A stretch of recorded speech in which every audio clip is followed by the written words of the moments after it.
আজকে তোমাদেরকে আমি একটা খুব দারুণ ইন্টারেস্টিং জিনিস নিয়ে বলবো। এই যে একটা উত্তল দর্পণ আছে, কনভেক্স লেন্স।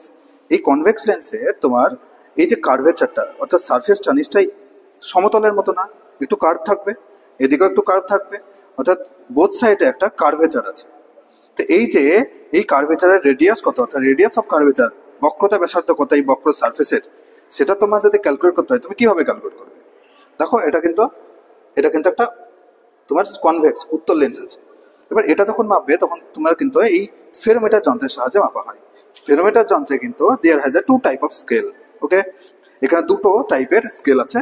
একটা হচ্ছে এটা, এই যে লিনিয়ার স্কেল, মেন স্কেল যেটা, ওকে দেখতে পাচ্ছ, আর আরেকটা আছে এদিকে সার্কুলার স্কেল। এই যে there has a three stand, তিনটে স্ট্যান্ড আছে।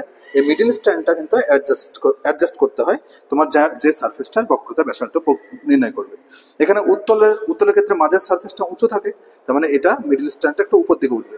এভাবে তুমি অ্যাডজাস্ট করে এটা খুব সুন্দরভাবে এই যন্ত্রের সাহায্যে এই স্কেলগুলো ব্যবহার করে রেডিয়াস অফ কার্ভেচার নির্ণয় করতে পারবে। এবার এখান থেকে অপটিক্সের যে প্র্যাকটিক্যালগুলো আমরা করি, উত্তল লেন্সে কোথায় কি বস্তু রাখলে কেমন প্রতিবিম্ব তৈরি হবে, ওকে ইমেজ তৈরি হবে, সেগুলো নিয়ে রেডিয়াস থেকে আমি ফর্মুলা ইউজ করে সুন্দরভাবে বের করে নিতে পারবো। ভিডিওটা ভালো লাগলে লাইক করো, এবং এগুলো নিয়ে ডিটেলস জানতে গেলে আমার চ্যানেলে ভিজিট করো। ওকে।